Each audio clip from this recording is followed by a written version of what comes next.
உச்ச நீதிமன்றம் என்ன சொல்றாங்க பீகார் விஷயத்துல? நீ 65 லட்சம் பேரை நீக்கின இல்ல, யாரெல்லாம் நீக்கின அதை உன்னுடைய வெப்சைட்ல நீ போடணும். ஒவ்வொரு மாவட்ட தேர்தல் அலுவலகத்திலும் அந்த பட்டியல் ஒட்டப்பட வேண்டும். ஒவ்வொரு நகராட்சிகளிலும் ஒவ்வொரு ஊராட்சி பேரூராட்சிகளிலும் இவர்கள் நீக்கப்பட்டிருக்கிறார்கள் என்ற அந்த பட்டியலை நீ ஒட்ட வேண்டும் என்று உச்ச நீதிமன்றம் தீர்ப்பு சொன்னது. தீர்ப்பு இன்னை வரைக்கும் மதிக்கலங்க.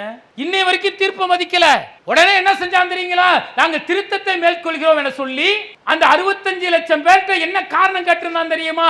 எந்த சான்றுகளை கொடுக்க முடியாதோ அந்த சான்றுகளை அவர்கள் தரவில்லை என சொல்லி அவர்கள் நீக்கினால. உச்ச நீதிமன்றம் தீர்ப்பு சொன்ன பிறகு இது மிகப்பெரிய அளவிற்கு பேசும் பொருளாக மாறிய பிறகு 65 லட்சம் பேர் என்ன ஆயிட்டான் தெரியுங்களா? 19 லட்சம் பேரா குறைஞ்சிருக்கான். அப்ப இதை எதிர்த்து உச்ச நீதிமன்றத்துக்கு போகவில்லை என்று சொன்னால், அல்லது கண்டு காணாமல் தேர்தல் கமிஷன் நேர்மையா நடந்திருக்குன்னு நாம இருந்திருந்தோம் என்று சொன்னால், இந்த 65 லட்சம் பேரில் ஓட்டு இழந்தவர்கள் 65 லட்சம் பேர், அதுல 20 லட்சம் பேர் என்ன சொல்றாங்க தெரியுமா? இவர்கள் வந்தேரிகள், குடியேறிகள் என சொல்லி இவர்களை மறைமுகமாக இந்த என்ஆர்சி மூலம் இஸ்லாமியர்களை அகதிகளாக விரட்டுவதற்கு அத்தனை திட்டங்களை தீட்டிட்டான். ஒரு முறை ஜெயிக்கிறதுக்கான எல்லா வேலையும் செய்யறான், மறுபகுதியில் என்ன செய்யறான்? குடியுரிமை அற்றவர்கள் என சொல்லி இஸ்லாமியர்களை அகதிகளாக மாற்றக்கூடிய அத்தனை நிகழ்வுகளையும் தேர்தல் கமிஷன் செய்தது.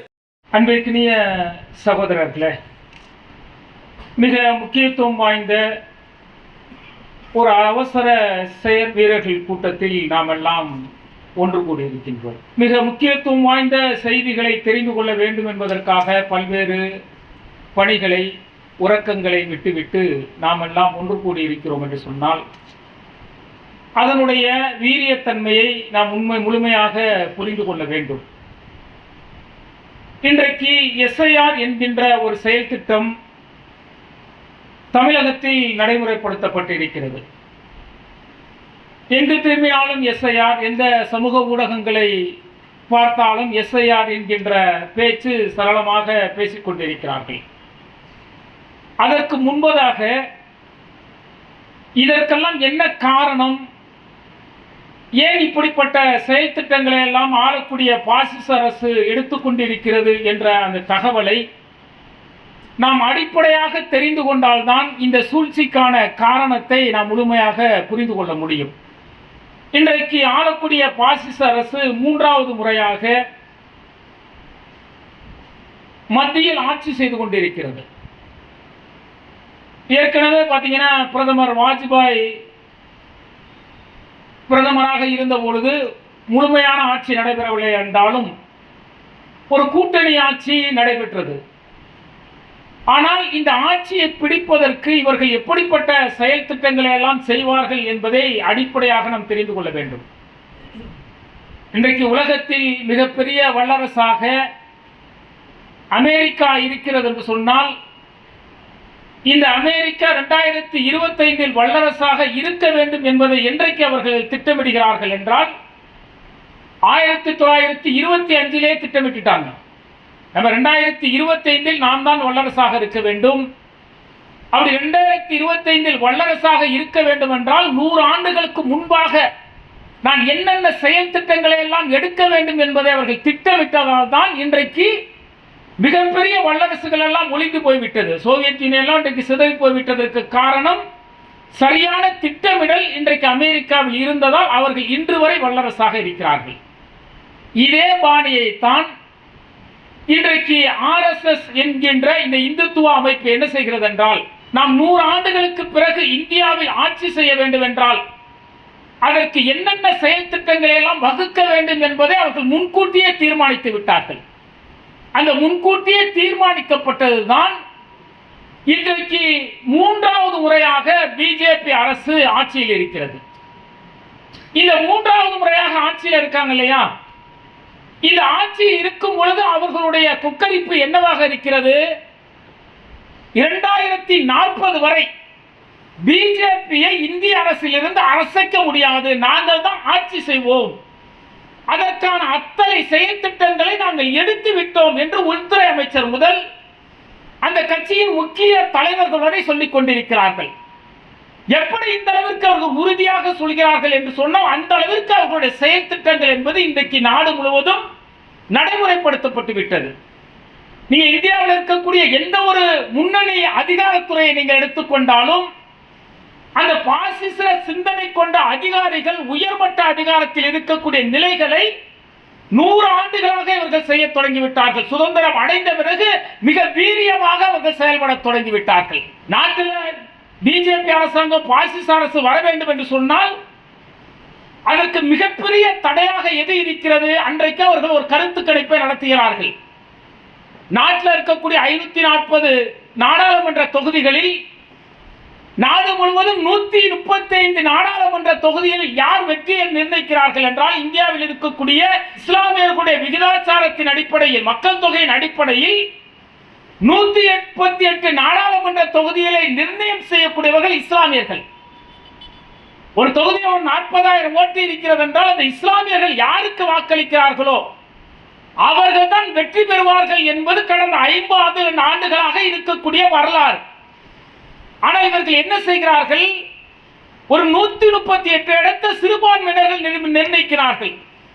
அவர் சிறுபான்மையினர்கள் பாசிசத்திற்கு எதிரானவர்கள், நம்மை ஆட்சிக்கு வரக்கூடாது என்று நினைக்கக்கூடியவர்கள். அவர்கள் வெற்றியை நிர்ணயிப்பது மட்டுமல்ல, அவர்கள் இவர்கள் வரக்கூடாது என்பதற்காக மக்களிடத்தில் பிரச்சாரம் செய்தால் இந்த சதவீதம் அதிகரிக்கும். அப்ப நம்ம என்ன செய்யணும்? இந்த 138 தொகுதிகளை குறைப்பதற்கு என்னென்ன செய்ய வேண்டுமோ அந்தந்த செயல் திட்டங்களை எல்லாம் செய்ய வேண்டும் என்பதற்கு திட்டமிட்டு செயல்பட தொடங்கினார்கள். முதல் முறையாக ஆட்சிக்கு வந்த பொழுதே என்ன செய்கிறார்கள்? இது 3வது முறையில் முதல்ல வந்தாங்களே, அப்ப என்ன செய்யறாங்க அப்படின்னா, நாடு முழுவதும் தொகுதி சீரமைப்பு, நாடாளுமன்ற தொகுதி சீரமைப்பு என்று ஒன்றை கொண்டு வருகிறார்கள். என்ன தொகுதி சீரமைப்பு அப்படின்னா, அந்த தேர்தல் ஆணையத்தை வைத்துக் கொண்டுதான் அவர்கள் செய்தார்கள். எப்படி செய்தார்கள்? எங்கெல்லாம் இஸ்லாமியர்கள் வெற்றி பெறக்கூடிய நாடாளுமன்ற தொகுதிகள் இருக்கிறதோ அந்த தொகுதிகள் எல்லாம் குறிவைக்கிறார்கள். உதாரணத்துக்கு ஒரு தொகுதியில் ஒரு 40,000 ஓட்டு இஸ்லாமியர்கள் ஓட்டு இருக்கிறது என்று சொன்னால் இந்த 40,000 ஓட்டு தான் வெற்றியை நிர்ணயிக்கிறது. அவை இது ஒரு நாடாளுமன்ற தொகுதியில் இருக்கக்கூடாது. அந்த 40,000 தொகுதி ஓட்டுகளை 4-5 தொகுதிகளுக்கு பிரித்து கொடுக்க வேண்டும் என்பதற்காக தொகுதி சீரமைப்பு என்ன செய்யலாம்? அந்த 40,000 ஓட்டை 10,000-10,000-ஆக 4 நாடாளுமன்ற தொகுதிக்கு பிரித்து விடுகிறார். இஸ்லாமியர்கள் ஓட்டு எடுப்பதன் நோக்கம் அல்ல, அந்த வெற்றியை நிர்ணயிப்பது இவர்கள் இருக்கக்கூடாது. அப்போ ஒரு தொகுதியில் பார்த்தீங்கன்னா இஸ்லாமியர்கள் வெறும் 4% இருப்பாங்க. 2,000 ஓட்டு 3,000 ஓட்டு இருக்குன்னு வச்சுக்கோங்க. அந்த இடத்துல என்ன செய்வான்? இங்க இருக்கக்கூடிய 40,000 ஓட்டை அந்த இடத்துல பிரிச்சிருவான். இப்ப 40,000 ஓட்டு போட்டு ஜெயிக்கக்கூடிய தொகுதி என்ன ஆகும் சொன்னா, அங்கு 10,000 வேட்பாளர் இஸ்லாமியர்கள் தான் வாக்களிப்பார்கள். வெற்றியை நிர்ணயிக்க முடியாத நிலை ஏற்பட்டுவிடும். இப்படி செய்து என்ன செஞ்சிருக்காங்கன்னா, இன்றைக்கு நாடு முழுவதும் 55 தொகுதிகளில் மட்டும்தான் இஸ்லாமியர்கள் வெற்றியை நிர்ணயிக்கக்கூடிய தொகுதிகளாக மாற்றியிருக்கிறார். இதுக்கு நீங்க வேற எங்கேயுமே போக வேண்டியதில்லை. தமிழகத்தில் பார்த்தீங்கன்னா ஒரு 2 நாடாளுமன்ற தொகுதிக்கு முன்பு புதுக்கோட்டைங்கிற ஒரு நாடாளுமன்ற தொகுதி இருந்தது. இந்த புதுக்கோட்டைங்கிற நாடாளுமன்ற தொகுதி இருக்கு இல்லையா, இந்த நாடாளுமன்ற தொகுதி பெரும்பான்மையானவர்கள் இஸ்லாமிய கிராமங்களை சார்ந்த நாடாளுமன்ற தொகுதி. நீங்க அங்கேருந்து ஈஸியாக எடுத்துக்கிட்டீங்க அப்படின்னா, கோட்டைப்பட்டினம், மீமிசல் இதோட தொடர்ச்சியா போனீங்க அப்படின்னா பல கிராமங்கள் இஸ்லாமிய ஊர்களாகத்தான் இருக்கும். பல ஆயிரம் ஓட்டுகள் இஸ்லாமிய வாக்குகள் இருக்கும். யார் இஸ்லாமிய ஓட்டு வாங்குறாரோ அவர் தான் வெற்றி பெறுவார். நாடாளுமன்ற தொகுதி வாக்கு எண்ணிக்கை நடக்கும். முதல் ரவுண்டில் பார்த்தீங்க அப்படின்னா எதிர்கட்சியை சார்ந்தவர்கள் வந்து கொண்டிருப்பார்கள். 2வது ரவுண்டில் அவங்க தான் வருவாங்க.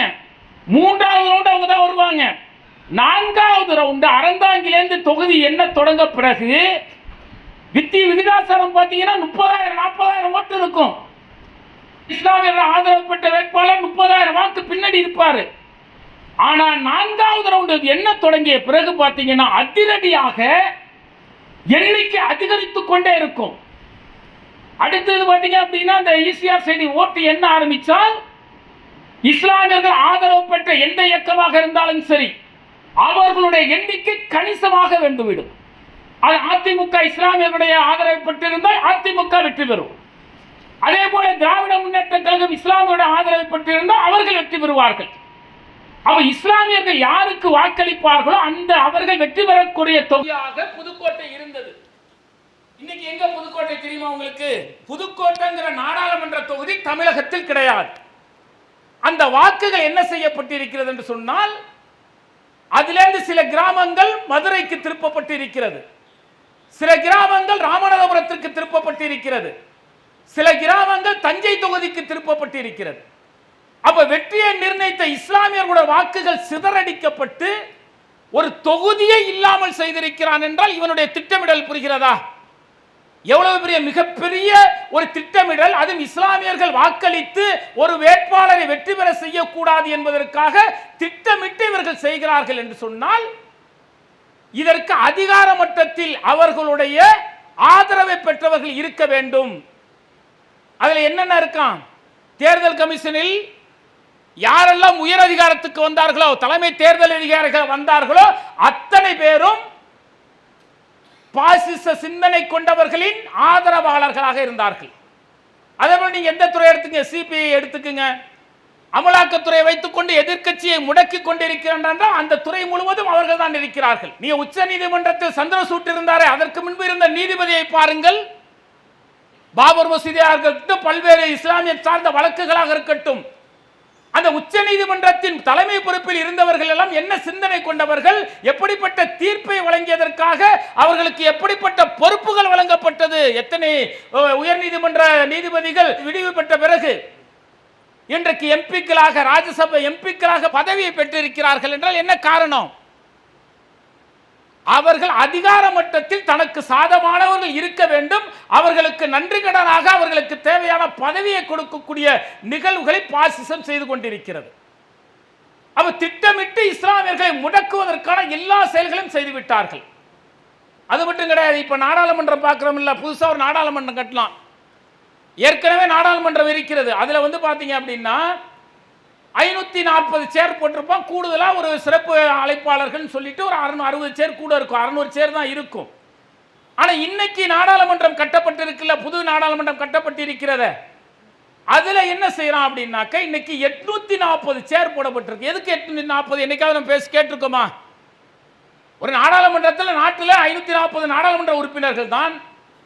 ஆனா 840 கிட்ட ஒரு சேரை போட்டு ஒரு பெரிய நாடாளுமன்றமாக உருவாக்கி இருக்கிறான் என்றால் என்ன காரணம் தெரியுமா? வட மாநிலத்தில் நாடாளுமன்ற தொகுதிகளே அவர்களால் வெற்றி பெற முடிகிறது. நீங்க தமிழகம், கேரளா, ஆந்திரா, கர்நாடகா போன்ற மாநிலங்களில் எவ்வளவுதான் அவர்கள் போராடினாலும், இங்க இந்த திராவிட சிந்தனை, இன்னொன்று இஸ்லாமிய மாற்று மத மக்களிடத்தில் இருக்கக்கூடிய இணக்கம், கிறிஸ்துவ இந்து மக்களிடத்தில் இருக்கக்கூடிய இணக்கம், அவர்களுடைய இந்த பாசிச சூழ்ச்சி இங்கு வெற்றி பெறவில்லை. அதற்கு என்ன திட்டமிடுகிறான் தெரியுமா? இந்த நாடாளுமன்ற தொகுதிகளில் மக்கள் தொகுதிக்கேற்ப தொகுதிகளை கொடுப்பது. உதாரணத்துக்கு தமிழகத்தில் பாத்தீங்கன்னா 7 கோடி மக்கள் இருக்கிறான், 6 கோடி 36 லட்சம் பேர் இருக்கான் வாக்காளர். அதுக்கு தகுந்த மாதிரி இந்த 40 தொகுதி இருக்கிற 39 தொகுதி, அதை குறைப்பது. ஒரு நாடாளுமன்றத்துக்கு இவ்வளவு வாக்காளர்கள் தான் இருக்க வேண்டும் என குறைப்பது. அவனுக்கு ஆதரவா இருக்கு பாருங்க, அசாம், பீகார், ஊபி போன்ற மாநிலங்கள் இருக்குல்ல, அங்கு நாடாளுமன்ற தொகுதிகளை அதிகரிப்பது. இப்படி தொகுதி சீரமைப்புன்னு சொல்லி என்ன செய்யறான் அப்படின்னா, எங்கெல்லாம் தனக்கு ஆதரவு குறைவாக இருக்கிறதோ அங்கெல்லாம் நாடாளுமன்ற தொகுதிகளை குறைத்து விட்டு, தனக்கு ஆதரவாக இருக்கக்கூடிய மாநிலங்களில் நாடாளுமன்ற தொகுதிகளின் எண்ணிக்கை அதிகப்படுத்துவதன் மூலம் நிரந்தரமாக வெற்றி பெற முடியும். இப்ப இருக்கக்கூடிய 540 800 மாத்த போறான். அதற்கு கடுமையாக திராவிட முன்னேற்ற கழகம் கடுமையாக எதிர்ப்பு தெரிவிக்கிறது. அவன் காரணம் சொல்றான், மக்கள் தொகை அதிகமா இருக்கிறதுனால நாடாளுமன்ற தொகுதியை அதிகப்படுத்தலாம். அதுக்கு தமிழக முதல்வருடைய கேள்வி என்ன? சில ஆண்டுகளுக்கு முன்பு மக்கள் தொகை கட்டுப்பாட்டில் முதன்மையாக மாநிலமாக தமிழகம் இருக்கிறது என சொல்லி பாராட்டினீர்கள், அப்படி இருக்க வேண்டும் என வழிகாட்டினீர்கள். ஆனால் இன்றைக்கு தான் ஆட்சி செய்ய வேண்டும் என்பதற்காக சூழ்ச்சியின் காரணமாக தமிழகத்தில் மக்கள் தொகை குறைவாக இருக்கிறார்கள், வாக்களிப்பவர்கள் குறைவாக இருக்கிறார்கள் என்று சொல்லி நாடாளுமன்ற தொகுதியை குறைப்பதற்கு நீங்கள் திட்டமிடுகிறீர்கள் என்று எதிர்க்கட்சியெல்லாம் கடுமையாக குற்றம் சாட்டிக் கொண்டிருக்கிறது. நோக்கம் புரியுதான்? 540 இருந்தா 140 150 தொகுதி ஜெயிக்க முடியாது. 840 மாற்றினால் தனக்கு ஆதரவான மாநிலங்களில் பல நாடாளுமன்ற வேட்பாளர்களை வெற்றி பெற செய்து விடலாம் என்பதற்காக திட்டமிட்டு நாடாளுமன்ற தொகுதிகளே அதிகரிக்க தொடங்கி விட்டார்கள் என்றால் இவர்களுடைய சூழ்ச்சியை புரிஞ்சுக்கணும். இவன் என்ன நினைக்கிறான், 20 ஆண்டுகள் இன்னொரு 40-50 ஆண்டுகள் இந்தியாவை ஆட்சி செய்து விட்டால் ஒட்டுமொத்தமாக இந்து தேசமாக இதை மாற்றிவிடலாம், இங்க இருக்கக்கூடிய இஸ்லாமியர்களும் கிறிஸ்தவர்களும் இரண்டாம் தரப்பு மக்களாக நடத்திவிடலாம் என்கின்ற எண்ணத்தில் இப்படிப்பட்ட செயல் திட்டங்களை செய்கிறார்கள். அதனுடைய அடுத்த இடம்தான், அடுத்த பகுதி தான் இவர்கள் என்ன செய்கிறார்கள், தேர்தல் கமிஷன் இருக்குல்ல, இந்த தேர்தல் கமிஷனை நியமிக்கக்கூடிய ஒரு ஜனநாயக முறை இருக்குங்க.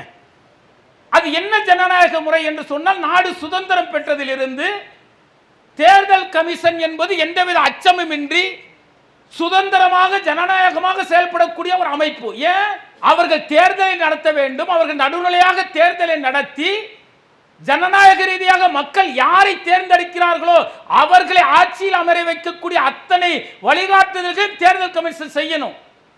அப்ப இவர்கள் அரசியலுக்கு அப்பாற்பட்டு கருத்து வேறுபாடு இல்லாமல் நடுநிலையாக இருக்க வேண்டும் என்பதற்காக அரசியல் சாசன சட்டம் என்ன செய்யறது தெரியுமா, இந்த தேர்தல் கமிஷனராக இருக்கக்கூடியவரை 3 நபர்கள் தேர்வு செய்யலாம் என்று அரசியல் சாசன சட்டம் வழிவகுக்கிறது. யார் யார் தேர்வு செய்யலாம், 3 பேரில் நாட்டில் பிரதமர் ஒருவர், இரண்டாவது யார் தெரியுமா, எதிர்க்கட்சி தலைவராக இருக்கக்கூடியவர், மூன்றாவது யார் என்று சொன்னால் நாட்டின் உச்ச நீதிமன்றத்தின் நீதிபதி. இந்த 3 நபர்களும் சேர்ந்து அடுத்த தேர்தல் தலைமை அதிகாரி யார், தலைமை தேர்தல் கமிஷனர் யார் என்று தேர்வு செய்ய வேண்டும். இதுதான் அரசியல் சாசன சட்டம் வகுத்திருக்கக்கூடிய உரிமை. இவன் என்ன செஞ்சான் தெரியுங்களா, சென்ற முறை சந்திரசூட் நீதிபதியாக இருந்தார்ல, அப்போது என்ன செய்கிறான் என்று சொன்னால், இவன் பலமிக்க அதிகாரத்தில் இருந்தான். சென்ற முறை நாடாளுமன்ற வேட்பாளர்கள் வெற்றி பெற்றவர்கள் அதிகம் பலமிக்கவர்களாக இருந்தார்கள் நாடாளுமன்றத்தில். அப்ப என்ன செய்கிறார்கள், அந்த 3 நபர்கள் யார் 2 பேர் வாக்களிக்கிறார்களோ அவர்கள் தான் தேர்தல் கமிஷனராக வர முடியும், தலைமை தேர்தல் கமிஷனாக. அப்போது இவர்கள் என்ன செய்கிறார்கள், அவசரமாக ஒரு சட்ட திருத்தத்தை கொண்டு வருகிறார்கள். அந்த 3 நபர்களில் பிரதமர் ஒருவர் இருப்பாராம், இரண்டாவதாக எதிர்க்கட்சி தலைவர் இருப்பாராம், மூன்றாவதாக அந்த வெற்றியை நிர்ணயிக்கக்கூடிய வேட்பாளர் தேர்வாளர்களாக உச்சநீதிமன்ற நீதிபதி இருந்தாரே அவரை எடுத்துட்டு என்ன பண்றான், ஆளும் கட்சியை சேர்ந்த ஒருவர் இருக்கலாம் என ஒரு சட்ட திருத்தத்தை நாடாளுமன்றத்தில் கொண்டு வந்து அதற்கு இங்க இருக்கக்கூடிய அதிமுக போன்ற கட்சிகள் ஜால்ரா அடித்ததன் விளைவாக அந்த உச்ச நீதிமன்றத்தின் அந்த அதிகாரம் பறிக்கப்பட்டு 3வது நபரை பிரதமரை நியமிக்கலாம் என திருத்தம் கொண்டு வருகிறார்கள். அப்படி திருத்தம் கொண்டு வந்து என்ன செய்தார்கள், 3வது நபராக அந்த தேர்தல் கமிஷனை தேர்வு செய்யக்கூடியவர் யாராக இருந்தார் என்று சொன்னால் அமித்ஷாவாக இருந்தார். இப்ப இந்த 2 பேர் வாக்களிக்கிறவங்க தான் ஜெயிக்க முடியும். அப்ப யார் தேர்தல் கமிஷனா வந்து வரணும், இவர்கள் யாரை கையை காட்டுகிறார்களோ அவர்தான் தலைமை தேர்தல் கமிஷனாக வர முடியும். ஏன் தேர்தல் கமிஷனராக வர முடியும், கொண்டு வர வேண்டும் என்று சொன்னால் அதுதான் இப்ப எஸ்ஐஆர். இன்றைக்கு நம்ம பாதிக்கப்படுறதுக்கு காரணம் எங்க இருந்து ஆரம்பிக்குங்கிறத நீங்க பார்க்கணும். அப்ப என்ன செய்கிறார் அமித்ஷா, இன்றைக்கு ஞானேந்திரகுமார் இருக்கின்றாரே தலைமை தேர்தல் கமிஷன் இருக்கின்றாரே, இவர் அமித்ஷாவுடைய துறையில் பல முன்னணி பொறுப்புகளை வகித்த ஒரு சாதாரண ஒரு ஊழியராக பணியாற்றியவர், அந்த அதிகாரத்தில் உயர் பதவி வகித்தவர். அவரை திட்டமிட்டு என்ன செய்கிறார்கள், தலைமை தேர்தல் கமிஷனராக அவரை நியமிப்பதற்கு இவர்கள் பரிந்துரை செய்கிறார்கள். அவர் ராகுல் காந்தி சொல்லி என்ன ஆக போகுது, எதிர்க்கட்சி தலைவர் ஓட்டு போட்டாலும் அவங்க 2 பேர் யாருக்கு ஓட்டு போடுறாங்களோ அவர் தான் ஜெயிப்பார். அப்படி தேர்ந்தெடுக்கப்பட்டவர் தான் இன்றைக்கு ஞானேந்திரகுமார் தலைமை தேர்தல் அதிகாரியாக இருக்கின்றாரே.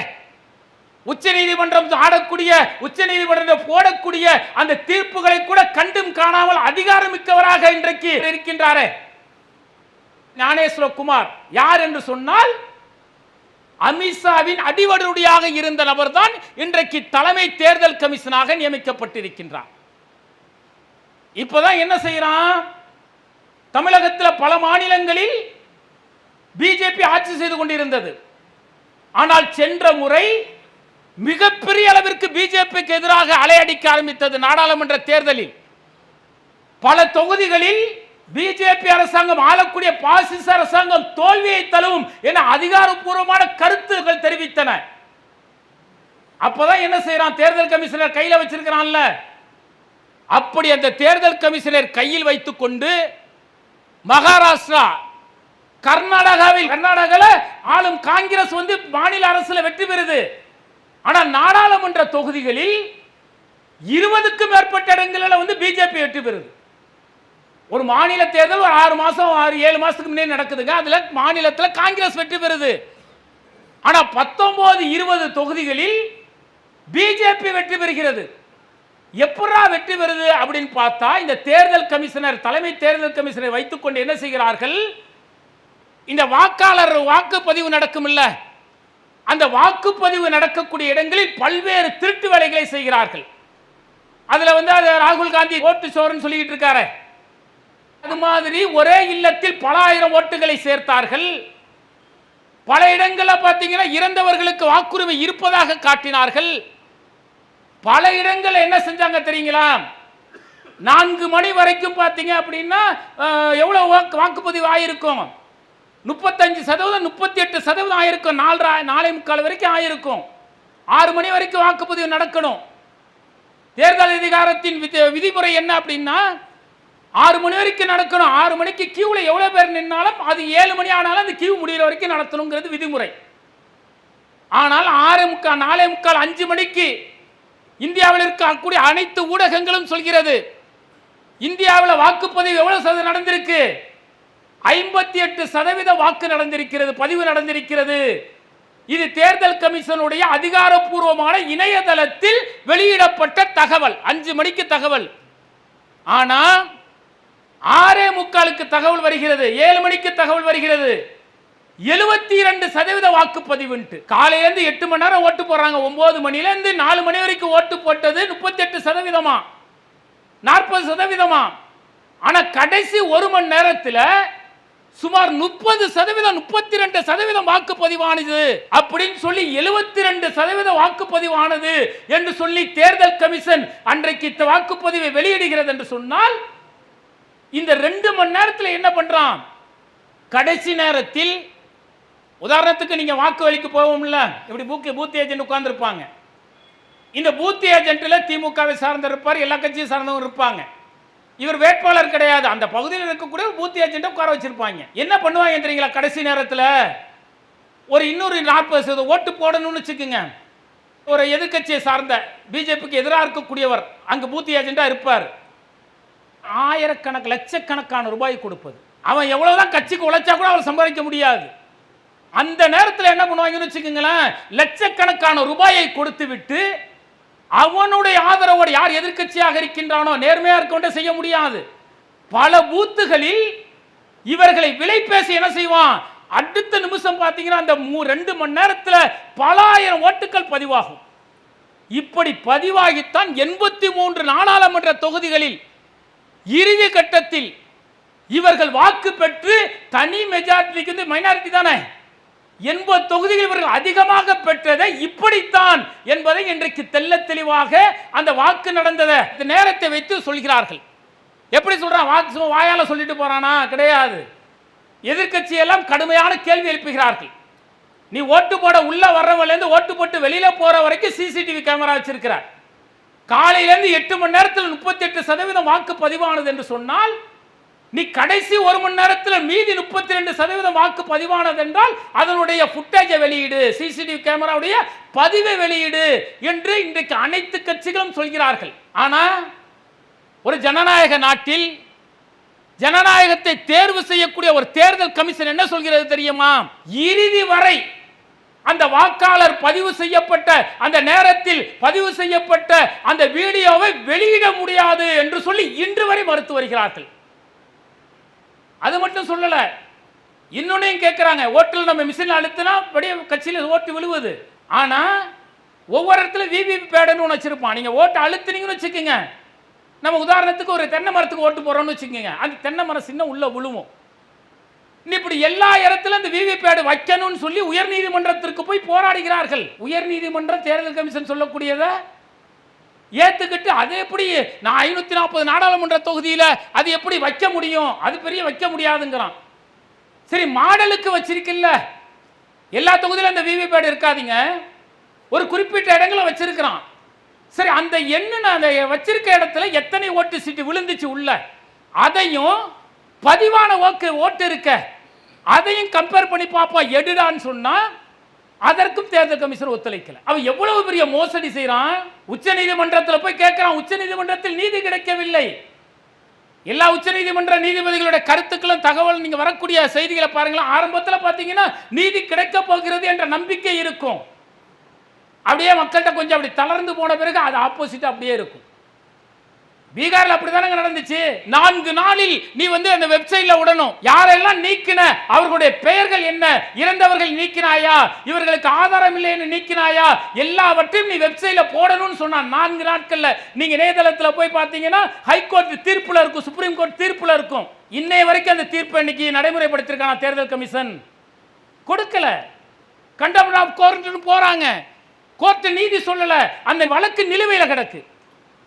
அப்ப இன்றைக்கு தேர்தல் கமிஷனே ஒட்டுமொத்தமாக மக்களுடைய உரிமையை பறிக்கக்கூடிய அநியாயத்தை செய்கிறது. அந்த அநியாயத்திற்கு எதிராக நீதிமன்றத்தில் போய் நம்ம நீதி கேட்க போனோம்னா நீதி கிடப்பில் போடப்படுகிறது. காலதாமதமாக வந்த நீதி என்ன கிடைக்கும்? 65 லட்சம் ஓட்டை பறிச்சுட்ட, ஏன் பறிச்சேன்னு கேட்டு பதில் சொல்லி இருந்தா தமிழகத்தில் எஸ்ஐஆர் நடக்காது. எஸ்ஐஆர் எப்படி நடக்க வேண்டும் என்று உச்ச நீதிமன்றம் தீர்ப்பு சொல்லி இருக்கும். ஆனால் உச்ச நீதிமன்றம் சொல்லியும் அந்த 65 லட்சம் நபர்களை ஏன் நீக்கினார்கள், யார் நீக்கப்பட்டார்கள் என்பதை தேர்தல் கமிஷன் வெளியிட வேண்டிய அவசியம் இல்லை என்று சொல்லி இன்று வரை வெளியிடாமல் இருக்கிறார்களே, அதனுடைய பாதிப்பு தமிழகத்தில் இருக்கு. இன்னைக்கு ஒரு மாநிலத்தில் உச்ச நீதிமன்றம் கடுமையாக கண்டிச்சுல, அது இன்னும் வெளியிடலையா, ஏன் வெளியிடல அப்படின்னு சொல்லி அந்த தேர்தல் கமிஷனை நீக்கக்கூடிய உரிமை இருக்கிறது உச்ச நீதிமன்றத்திற்கு. ஆனா நடவடிக்கை எடுக்கல. கவாய் என்ன பண்ணுவாரு, முடிஞ்சு போச்சு. அடுத்து வரக்கூடிய நீதிபதி என்ன செய்வார்? அவ வரக்கூடிய நீதிபதி எப்படி தீர்ப்பு சொல்லுவார்? அதுக்குள்ள பல மாநிலங்களில் ஒரு வருஷத்துல 12 மாநிலத்தில் எஸ்ஐஆர் நடத்திடுவான். அப்ப இன்றைக்கு தேர்தல் கமிஷனை வைத்துக்கொண்டு அத்தனை மோசடி வேலைகளையும் இன்றைக்கு ஆளக்கூடிய பாசிச அரசு செய்கிறது. தப்பிச்சுக்கிறான். தேர்தல் கமிஷன் தனி சுதந்திரமானது, அதற்கும் எங்களுக்கும் சம்பந்தம் இல்லை என இன்றைக்கு ஆளக்கூடிய அரசு ஒதுங்கி கொண்டு இருக்கிறது. எல்லாத்தையும் பழி வாங்கின மாதிரி அமைதியா இருக்கிறானுங்க, பதிலே சொல்லலையங்க, அடுக்கடுக்கான குற்றச்சாட்டுகளை சொல்கின்றாரே. ஒரு ஐயக்கத்தனம் பாருங்களேன். உதாரணத்துக்கு கர்நாடகாவில் ஒரு தொகுதிங்க, நாடாளுமன்ற தொகுதிங்க, அங்க பாத்தீங்கன்னா 1,500,000 ஓட்டு அதிகமாயிருக்கு. இந்த 1,500,000 ஓட்டு எப்படி அதிகமானுச்சு? அந்த ஓட்டு லிஸ்ட்டை கொடுன்னு கேட்கிறான் தேர்தல் கமிஷன்ல காங்கிரஸ் சார்ந்தவர்கள். அவன் என்ன செய்யறான் தெரியுங்களா? ஒரு இன்னைக்கு என்ன கம்ப்யூட்டர் எடுத்து சொல்றான்ல, டிஜிட்டல் இந்தியான்னு சொல்றான்ல, எல்லாமே டிஜிட்டல் மயங்கிறான், பணமே இருக்கக்கூடாதுங்கிறான், பணமே பேப்பராகவே இருக்கக்கூடாது, எல்லாமே டிஜிட்டலாக மாற்றுங்கிறான். எல்லாமே டிஜிட்டல் மயம் சொல்கிறவன் அந்த தொகுதியில் போய் கேட்குறாங்க, ஏன்னா எவ்வளோ பேர் வாக்களித்தாங்க, இந்த இவங்களுடைய லிஸ்டெல்லாம் கொடு, நாங்கள் செக் பண்ணணுங்கிறான். உச்ச நீதிமன்றத்துக்கு போய் தான் அந்த ஆர்டரை வாங்க முடிஞ்சு. கொடுத்தான், எப்படி கொடுத்தான் தெரியுங்களா? 7 அடி உயரத்துக்கு பிரிண்ட் அவுட்டாக கொடுக்குறாங்க. அந்த பிரிண்ட் அவுட்டையும் படிக்க முடியாது, அப்படி பிரிண்ட் அவுட்டா கொடுக்குறான்னு. என்ன டிஜிட்டல்? ஏன்னா ஒரு கம்ப்யூட்டரில் போட்டு ஒருத்தர் காதர்னே இருக்காரா, இந்த தொகுதி வார்டில் இவருக்கு வாக்கு இருக்கா இல்லையா அப்படின்னு உடனே செக் பண்ற ஒரு நிமிஷ வேலையை 7 அடி உயரத்துக்கு பேப்பர் பிரிண்ட் அவுட் மட்டுமே இருக்கு. அதுல அவனுக்கு கவுண்ட் கண்டுபிடிச்சு தான் 1 லட்சம் ஓட்டு திருடி இருக்காங்கிறத இன்னைக்கு காங்கிரஸ் நிரூபிச்சிருக்கான். அப்ப எந்த அளவிற்கு தேர்தல் கமிஷன் அயோக்கியத்தனம் செய்கிறார்கள் என்பதை தெரிந்து கொள்ள வேண்டும். அப்ப இவன் என்ன செய்யறான்னா, இஸ்லாமியர்களுடைய வாக்குகள் வெற்றியை நிர்ணயிக்க கூடாதுன்னு தொகுதியை பிரிச்சான். மாநிலத்திலும் என்ன செய்யறான், பிரிக்க முடியல. நீங்க சட்டமன்ற தொகுதியிலெல்லாம் பிரிக்க முடியாது, எப்படி பார்த்தாலும் 10,000 ஓட்டு இஸ்லாமியர் ஓட்டு வந்துடும். அப்ப பிரிக்க முடியாது. அப்ப என்ன செய்யறான் அப்படின்னா, 2 விதத்தை எடுக்கிறான். அந்த ஒரு கல்லில் 2 மாங்காய்ன்னு சொல்லுவாங்களா, அது மாதிரி சிஏஏ நடைமுறைப்படுத்திட்டான். ஆனா என்ஆர்சியை கொண்டு வரவில்லை. மக்களுடைய குடியுரிமையை மக்களிடத்தில் கேட்கக்கூடாது கடுமையான போராட்டங்கள் எதிர்ப்பு நடந்ததனால் அந்த என்ஆர்சி கிடப்பில் கிடைக்கிறது. இதை மறைமுகமாக என்ன செய்கின்றான், தேர்தல் கமிஷனை வைத்துக் கொண்டு எஸ்ஐஆர் என்கின்ற இந்த தேர்தல் சிறப்பு சீர்திருத்தத்தை நடைமுறைப்படுத்துகின்றான். பல்வேறு மாநிலங்கள் அவன் செய்யல. 2002 2005 நடந்தது. அதன் பிறகு பார்த்தீங்கன்னா ஒவ்வொரு ஆண்டும் என்ன நடக்கும் அப்படின்னா, நம்ம வீட்டில் ஒருத்தர் 18 வயசு அடைஞ்சிட்டா வச்சுங்க, தேர்தல் கமிஷனில் போய் நம்ம கடிதம் கொடுத்தோன்னு வச்சுக்கோங்க, கலெக்டர் ஆஃபீஸில் நம்முடைய ஓட்டை சேர்த்துருவான். உள்ளாட்சி தேர்தல் வருதுன்னா தேர்தல் வார்டு கவுன்சிலர் வருவார், எங்கள் அப்பா செத்து போயிட்டாருன்னா தேர்தல் நிற்கிறோம். இது வழக்கமாக நடக்கக்கூடியதுங்க. இது எஸ்எஸ்ஆர்னு சொல்லுவாங்க, ஸ்பெஷல் ரிவிஷன். இது வந்து நடந்துகிட்டே இருக்கு வழக்கம் போல. இப்போ இவன் என்ன செய்யறான், மாநிலங்களில் வந்து ஆட்சி முடிஞ்சு மீண்டும் வரக்கூடிய வாய்ப்பு இல்லை அரசு, பாசிச அரசுக்கு. அப்போ இஸ்லாமியர்களுடைய வாக்குகளை, அதே போல தலித்துகளுடைய வாக்குகள், தலித்தெல்லாம் அவனுக்கு ஆப்போசிட்டா இருக்கிறான். அப்போ அப்படிப்பட்ட வாக்குகள், தனக்கு யாரெல்லாம் வாக்களிக்க மாட்டார்களோ அவர்களுடைய வாக்குரிமை பறிப்பதற்கு ஒரு கடுமையான சட்டத்தை கொண்டு வருகின்றான். அதுதான் எஸ்ஐஆருங்கிறான், சிறப்பு சீர்திருத்தம்ங்கிறான். அந்த சிறப்பு சீர்திருத்தத்தில் என்ன செய்யறான் அப்படின்னு சொன்னா, குடியுரிமையை கேட்கிறான். நீ இந்தியர் தானா என்பதற்கு குடியுரிமை நிரூபிக்கக்கூடிய ஆவணங்களை தர வேண்டும் என்று ஒரு திருத்தத்தை கொண்டு வருகின்றான். அப்பதான் உச்ச நீதிமன்றத்துக்கு போறாங்க. குடியுரிமையை கேட்கக்கூடிய உரிமை யாருக்கு இருக்கிறது? அது உள்துறை அமைச்சகத்துக்கு தான் இருக்கிறது. உள்துறை அமைச்சகம் தான் அமித்ஷாக்கு கீழே இருக்கக்கூடிய அதிகாரம் தான் என்ன செய்யணும், தனியா அதுக்காக மக்களை சந்தித்து நீ இந்தியன் தானா என்பதற்கு உன்னிடத்தில் என்ன ஆவணங்கள் இருக்கிறது என்பதை கேட்க வேண்டும். ஆனா இவன் என்ன செய்யறான், இந்த எலெக்ஷனை மையமாக வைத்து, எலெக்ஷனை காரணமாக வைத்து, அந்த மகுதியில் பீகார்ல ஒவ்வொரு இடத்துல என்ன செய்யறான், குடியுரிமை நிரூபிக்கக்கூடிய ஆவணங்களை கொடுக்க வேண்டும்ங்கிறான். தமிழகத்திலும் அங்களும் உள்ள இந்த வித்தியாசத்தை நீங்கள் புரிந்து கொள்ள வேண்டும். அப்படி அவர்கள் ஆரம்பத்தில் என்ன செய்யறான் அப்படின்னு பார்த்தீங்கன்னா, ஜூன் 24, 2025, ஜூன் 24ஆம் தேதி 2025 எவ்வளவு வாக்காளர்கள் இருக்காங்க தெரியுங்களா? பீகார்ல 7,89,00,000 வாக்காளர்கள் இருக்கிறார்கள். இவன் எஸ்ஐஆர்னு ஒரு திட்டத்தை நடைமுறைப்படுத்தி கொண்டு போறான். அப்ப ஆரம்பத்தில் பெரிய அளவிற்கு விழிப்புணர்வு இல்லை. ஏதோ மக்கள் தொகை கணக்கெடுப்பு நடத்துறான், தேர்தல் அதிகாரிகள் வந்து சந்திக்கிறாங்க, வாக்குரிமை பற்றி அவர்கள் கேட்கிறார்கள் என்று மக்கள் நினைத்தார்கள். அப்படி நினைத்தது அவன் ஒரு மாசம் முழுவதும் எஸ்ஐஆர்ங்கிற நடைமுறைப்படுத்தினாங்க. அப்படி நடத்திய பிறகு ஆகஸ்ட் 24ஆம் தேதி என்ன செய்கின்றான், எவ்வளவு பேர் பீகார்ல வாக்குரிமை பெற்றிருக்கிறார்கள் என்ற செய்தியை வெளியிடுகின்றான். 7,89,00,000 இருந்தது. ஆகஸ்ட் ஒரு மாசம் கழிச்சு எவ்வளவு சொல்றான் தெரியுங்களா, 7,24,00,000. 65 வாக்காளர்கள் அவர்கள் வாக்களிக்கக்கூடிய உரிமையை இழந்து விட்டார்கள் அப்படின்னு சொல்றான். அப்படி சொல்லிட்டு அவன் சொல்லக்கூடிய காரணம் என்ன தெரியுமா, இந்த பீகார் வங்காளதேசத்துக்கு நேபாள் போன்ற எல்லைகளை ஒட்டிய பகுதியாக இருக்கிறது. பல நாடுகளில் இருந்து அகதிகளாக இங்கு வந்து விட்டார்கள்.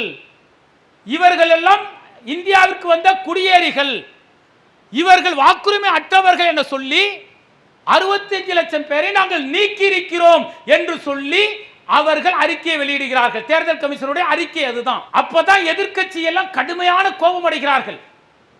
யாரடா நீ போய் கேட்ட, யாரை போய் சந்தித்தா என்று சொல்லி தமிழகத்தில் இருக்கக்கூடிய சமூக ஊடகங்கள் என்ன பண்றான் தெரியுங்களா, பீகாருக்கு போறான். 65 லட்சம் பேருங்கிறது சாதாரணமாக கிடையாது. எப்படி நீக்கிறான் சொல்லி ஒவ்வொரு மக்களையும் சந்தித்து, இல்லங்களை சந்தித்து, தேர்தல் கமிஷன் வந்ததா, உங்களிடத்தில் என்ன கேட்டார்கள் என்று கேட்டால் எங்களை அவங்க வந்து பார்க்கவே இல்லைங்கிறான். எங்கள்கிட்ட தேர்தல் கமிஷனே வரல, எங்களுடைய ஓட்டுகளை பறித்து விட்டார்கள், நாங்கள் ஓட்டு போட முடியாதுங்கிறான். நாங்க பரம்பரை இந்த நாட்டை சார்ந்தவர்களுங்க, எங்களுடைய ஓட்டுரிமை பறிக்கப்பட்டிருக்கிறது முஸ்லிம் சொல்றான், தலித்து சொல்றான், யாரெல்லாம் பாசிசத்துக்கு எதிராக வாக்களிப்பார்களோ அவர்கள் எல்லாம் சொல்கிறார்கள். அப்போதுதான் எதிர்க்கட்சிகள் அவர்கள் என்ன செய்கிறார்கள், கையில் எடுத்து மிகப்பெரிய போராட்டத்தை அறிவிக்கிறார்கள். உச்ச நீதிமன்றத்துக்கு போகிறார்கள். எப்படி நீ 65 லட்சம் பேர் நீக்கின, அதற்கு ஆதாரத்தை கொடு. தேர்தல் அரசியல் சாசன சட்டம் என்ன சொல்கிறது, தேர்தல் கமிஷன் வந்து ஒருவரை நீக்குவதாக இருந்தால், உதாரணத்துக்கு இந்த சகோதரன் நீக்கிறாருன்னு வச்சுக்கோங்க, நான் தேர்தல் கமிஷன் அதிகாரி, நினைச்ச மாத்திரத்தை நீக்க முடியாது. அவரை கூப்பிட்டு அவர்கிட்ட கேட்கணும், நீங்க கொடுக்கக்கூடிய ஆதாரம் ஏற்கத்தக்கதாக இல்லை, ஏன் உங்களுடைய வாக்குரிமை நான் பறிக்க கூடாதுன்னு நோட்டீஸ் அனுப்பணும். ஒருத்தரை நீக்கினா கூட அதான் சட்டம். அப்படி நான் நோட்டீஸ் அனுப்ப அவர் என்ன செய்வாரு, இல்லைங்களா இந்திய குடிமகன் தான், என்னுடைய தாத்தா இருந்தாரு, என்னுடைய பாட்னார் இருந்தாரு, எங்க அப்பா இங்கே தான் இருந்தாரு, நான் இந்தியன் என்பதுக்கு இவ்வளவு ஆவணங்கள் இருக்குன்னு கொடுக்கணும். அப்படி கொடுக்காத பட்சத்தில் தான் ஒருத்தரையே நீக்க முடியும். ஆனா இவன் அதிரடியா 65 லட்சம் பேரை நீக்கிறான். அப்படின்னா எப்படி நீக்கினார்கள் என்கின்ற கேள்வி நாடுல இல்ல, உலக நாடுகள் முழுவதும் பரவுகிறது. என்னடா வெற்றியை வந்து 65 லட்சம்ங்கிறது சாதாரணமா நினைக்கிறோம். 65 லட்சம்ங்கிறது எவ்வளவு பெரிய வெற்றியை நிர்ணயிக்கக்கூடிய ஓட்டு தெரியுமா? இப்படி அநியாயமாக நீக்கப்பட்டார்கள். அப்ப சில நீதிபதிகள் இடத்துல நீதி எதிர்பார்த்து போகும் பொழுது உச்ச நீதிமன்றம் என்ன சொல்றாங்க? பீகார் விஷயத்துல நீ 65 லட்சம் பேரை நீக்கின இல்ல, யாரெல்லாம் நீக்கின அதை என்ன செய்யணும்? உன்னுடைய வெப்சைட்ல நீ போடணும். ஒவ்வொரு மாவட்ட தேர்தல் அலுவலகத்திலும் அந்த பட்டியல் ஒட்டப்பட வேண்டும். ஒவ்வொரு நகராட்சிகளிலும் ஒவ்வொரு ஊராட்சி பேரூராட்சிகளிலும் இவர்கள் நீக்கப்பட்டிருக்கிறார்கள் என்ற அந்த பட்டியலை நீ ஒட்ட வேண்டும் என்று உச்ச நீதிமன்றம் தீர்ப்பு சொன்னது. தீர்ப்பு இன்னை வரைக்கும் மதிக்கலங்க. இன்னை வரைக்கும் தீர்ப்பு மதிக்கல. உடனே என்ன செஞ்சாங்க தெரியுங்களா? நாங்க திருத்தத்தை மேற்கொள்கிறோம் என சொல்லி அந்த 65 லட்சம் பேர்கிட்ட என்ன காரணம் கேட்டிருந்தான் தெரியுமா? எந்த சான்றுகளை கொடுக்க முடியாதோ அந்த சான்றுகளை அவர்கள் தரவில்லை என சொல்லி அவர்கள் நீக்கினால. இப்ப என்ன செஞ்சிருக்கிறான்? இந்த உச்ச நீதிமன்றம் தீர்ப்பு சொன்ன பிறகு இது மிகப்பெரிய அளவிற்கு பேசும் பொருளாக மாறிய பிறகு 65 லட்சம் பேர் என்ன ஆயிட்டான் தெரியுங்களா? 19 லட்சம் பேரா குறைஞ்சிருக்கான். அப்ப இதை எதிர்த்து உச்ச நீதிமன்றத்துக்கு போகவில்லை என்று சொன்னால், அல்லது கண்டு காணாமல் தேர்தல் கமிஷன் நேர்மையா நடந்திருக்குன்னு நாம இருந்திருந்தோம் என்று சொன்னால், இந்த 65 லட்சம் பேரில் ஓட்டு இழந்தவர்கள் 65 லட்சம் பேரு, அதுல 20 லட்சம் பேர் என்ன சொல்றாங்க தெரியுமா? இவர்கள் வந்தேரிகள், குடியேறிகள் என சொல்லி இவர்களை மறைமுகமாக இந்த என்ஆர்சி மூலம் இஸ்லாமியர்களை அகதிகளாக விரட்டுவதற்கு அத்தனை திட்டங்களை தீட்டிட்டான். ஒரு முறை ஜெயிக்கிறதுக்கான எல்லா வேலையும் செய்யறான். மறுபகுதியில் என்ன செய்யறான்? குடியுரிமை அற்றவர்கள் என சொல்லி இஸ்லாமியர்களை அகதிகளாக மாற்றக்கூடிய அத்தனை நிகழ்வுகளையும் தேர்தல் கமிஷன் செய்தது. இதை எதிர்த்து கடுமையான நீதிமன்றத்துக்கு போன பிறகு அங்கு மிகப்பெரிய பேரணிகளை எதிர்க்கட்சியை சார்ந்தவர்கள் நடத்திய பிறகு ஒண்ணுமே செய்ய முடியல. அதன் பிறகுதான் என்ன செஞ்சான்? நீ எந்த ஆவணத்தை கொடு, ஆதார் கார்டு நீதான கொடுத்த, அதை எப்பரா நீ ஏத்துக்காம இருக்க முடியும்னு உச்ச நீதிமன்றம் சொன்ன பிறகு கூட அப்பயும் ஆதார் கார்டை ஆதாரமா எடுத்துக்கல. நான் கேட்ட 11 இதுல இதையும் நீ சேர்த்து கொடுத்தா அதையும் ஆதாரமா எடுத்துக்கொள்கிறோம் என சொல்லி இன்றைக்கு 19 லட்சம் பேர்களை மட்டும் வாக்குரிமை அற்றவர்களான மாத்திருக்கிறான். அப்படின்னா இவருடைய மோசடி புரியுதா? 65 லட்சம் பேர் இந்த எலெக்ஷனுக்கு, இன்னைக்கு எலெக்ஷன் நடந்திருக்குங்க பீகார்ல, இது கோர்ட்ல போய் தீர்ப்பு வாங்கல, பிரச்சனை பெருசாக நடைபெற என்று சொன்னால் இந்த 65 லட்சம் பேர் வாக்களிச்சிருக்க மாட்டாங்க. பல லட்சம் பேர் இஸ்லாமியர்கள் இந்திய குடிமக்கள் என்கின்ற உரிமையை இழந்திருப்பார்கள். அவ இப்படிப்பட்ட தருணத்தில் தான் இவன் அசைஞ்சு கொடுக்கல. ஏன்னு வச்சுங்களேன், பதவி நீக்கினா என்னாச்சு? தேர்தல் கமிஷன்ல இருந்து இன்னும் 1 வருஷம் இருப்பான். அதுக்கப்புறம் உயர்ந்த பதவி, அது ராஜ்யசபா எம்பியா இருக்கலாம், அல்லது எம்பி ஆகாம மினிஸ்டர் ஆகக்கூடிய வாய்ப்புகளை ஆளும் அரசு கொடுக்கலாம். அதுக்கு ஜால்ரா போடக்கூடியவர்கள் எவ்வளவு சங்கடங்கள் வந்தாலும் சரி, எவ்வளவு எதிர்ப்புகள் வந்தாலும் சரி, உறுதியாக இருப்போம் என சொல்லி இப்ப என்ன செஞ்சிருக்கிறான் தெரியுமா? 12 மாநிலங்களில் உடனடியாக எஸ்ஐஆர் நடைமுறைப்படுத்தப்படும். எவ்வளவு பெரிய ஊழல் நடந்திருக்கு, எவ்வளவு பெரிய அயோக்கியத்தனம் பண்ணியிருக்கான். உச்ச நீதிமன்றத்தில் வழக்கு இருக்கு. உச்ச நீதிமன்றம் என்ன செய்யணும்? எப்ப இந்த வழக்கு இருக்கு, நீ இவ்வளவு பெரிய மோசடி செஞ்சிருக்கிற, 65 பேர் நீக்கின சொன்னதுக்கு பிறகு நீ 40 லட்சம் பேருக்கு மேல சேர்த்து இருக்கிற, இது ஒழுங்குமுறைப்படுத்தும் வரை எஸ்ஐஆரை நடைமுறைப்படுத்தக்கூடாது உச்ச நீதிமன்றம் ஆணையிடணுமா இல்லையா? பீகார் வழக்கு இன்றைக்கு விசாரணையில் இருக்கும் பொழுது 11 மாநிலங்களில் வரக்கூடிய 7 மாதங்களில் தேர்தல் வருது. எங்கெல்லாம் வருது? எங்கெல்லாம் பிஜேபி ஆப்போசிட்டா இருக்கோ அந்த மாநிலத்திலாம் வருது. தமிழகத்தில் வருது, கேரளால வருது, பாண்டிய வருது, மேற்கு வங்கத்தில் வருது, திரிபுரால வருது. இப்படி 11 மாநிலங்களில் பிஜேபி எதிராக இருக்கக்கூடிய மாநிலங்களில் தேர்தல் வருகிறது. அந்த இடங்களில் எல்லாம் பிஜேபிக்கு எதிராக கடுமையான அலைகள் அடித்துக் கொண்டிருக்கிறது. அப்ப அங்க வேற மாநில கட்சிகள் ஆட்சிக்கு வந்துவிட்டால் அடுத்த நாடாளுமன்ற தேர்தல் போது மிகப்பெரிய பின்னடைவு ஏற்படும்.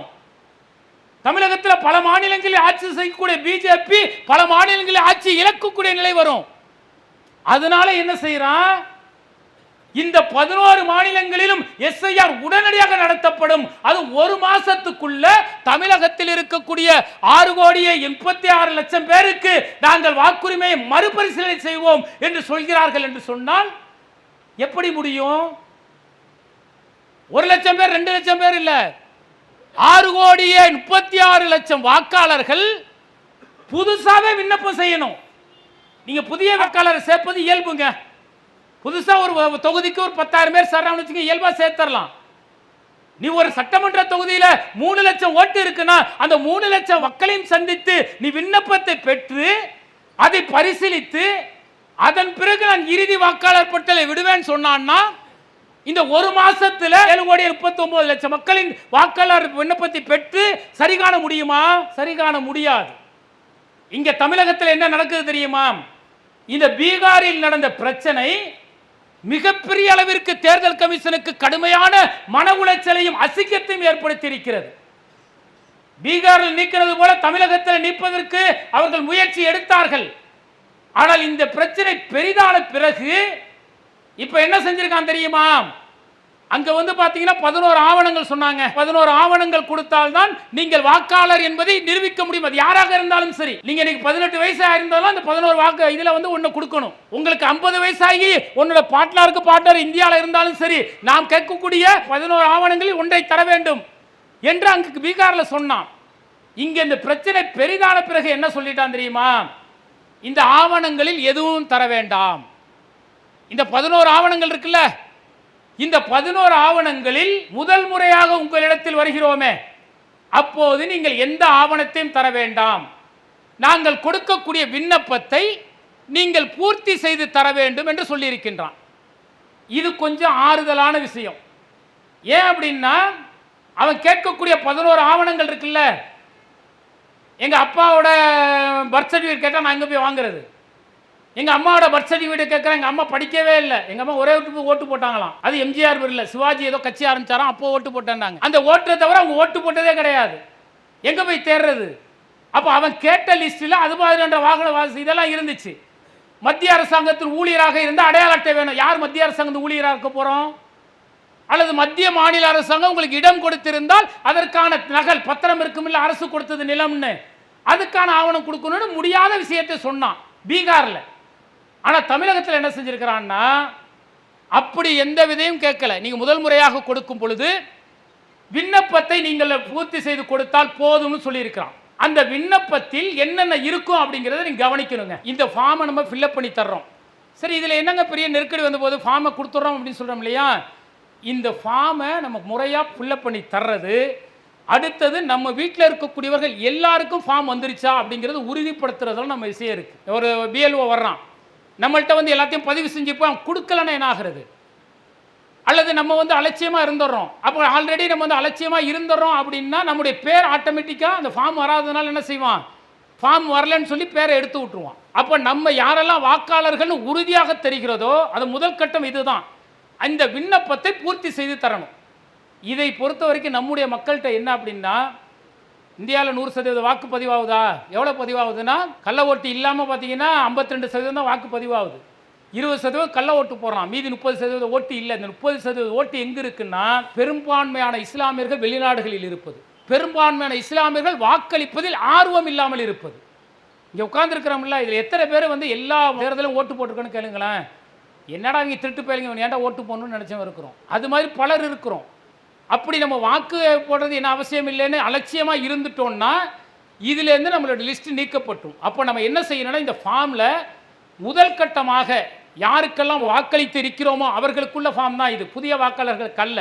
இதை நம்ம ஃபில்அப் பண்ணி செஞ்சு கொடுத்து முறையாக கொடுத்துருக்கிறோமா என்பதை நான் பார்த்துக்கணுங்க. இது முதல் கட்ட விஷயங்க. இது வந்து அட்ரஸ் கன்ஃபார்மாக ஒரே வீட்டில் தான் இருந்திருப்போம், நமக்கு இந்த ஆதாரங்கள் இருக்கும், இதன் அடிப்படையில் இருக்கக்கூடிய விஷயம். இரண்டாவது இருக்கு, பெரும்பாலும் எல்லாருக்கும் சொந்த வீடு கிடையாது, வாடகை வீட்டில் இருந்திருப்போம். போன தேர்தலில் வந்து ஒரு தெருவில் இருந்திருப்போம், இந்த தேர்தலில் வீடு மாறி வந்திருப்போம். இப்போ அந்த பிஎல்ஓ அதிகாரி வர்றாருல, இப்போ வர்றாரு, காதர்பாய் இந்த இடத்துல இருந்தாருன்னு எனக்கு ஃபார்ம் இருக்கு, அவர் இல்லை. இப்போ இவர் என்ன செய்வார்னா, இந்த ஃபார்ம் கொடுக்க மாட்டார், நீங்கள் வந்து கேட்டாலும் கொடுக்க மாட்டார். இப்போ என்ன செய்வாருன்னு சொன்னால், இதை வந்து நீங்கள் திருத்தம் செய்யும் பொழுது தான் நீங்கள் இதை ஃபில்அப் பண்ணி தரணும்னு சொல்லுவார். அதில் 2 விதம் இருக்கிறது. என்ன அப்படின்னா, தொகுதி மாறி இருக்குன்னு வச்சுக்கோங்க. இப்போ ஒருத்தர் மதுரையில் இருக்கவர், மதுரை தொகுதியிலே இருந்தால் வரக்கூடிய பிஎல்ஓக்கிட்ட நான் இந்த தொகுதியை சார்ந்தவன் தான், வீடு தான் மாறி இருக்கேன்னு ஃபில்அப் பண்ணி கொடுக்கலாம் அப்படிங்கிற ஒரு ஆப்ஷன் வச்சிருக்கிறான். அப்படி சில அதிகாரிகள் மறுத்தால் 2வது சீர்திருத்தத்தின் பொழுது 2வது இருக்கு இல்லையா, அது வந்து ஃபார்ம் 8 இருக்கு, அதில் எழுதி கொடுக்கணும்னு ஒரு ரூல்ஸ் இருக்குது. அது எப்போனா இந்த முதல் ஒரு மாதம், இந்த டிசம்பர் 4க்கு பிறகு ஃபில்அப் பண்ணி தண்ணி இருக்கிறது.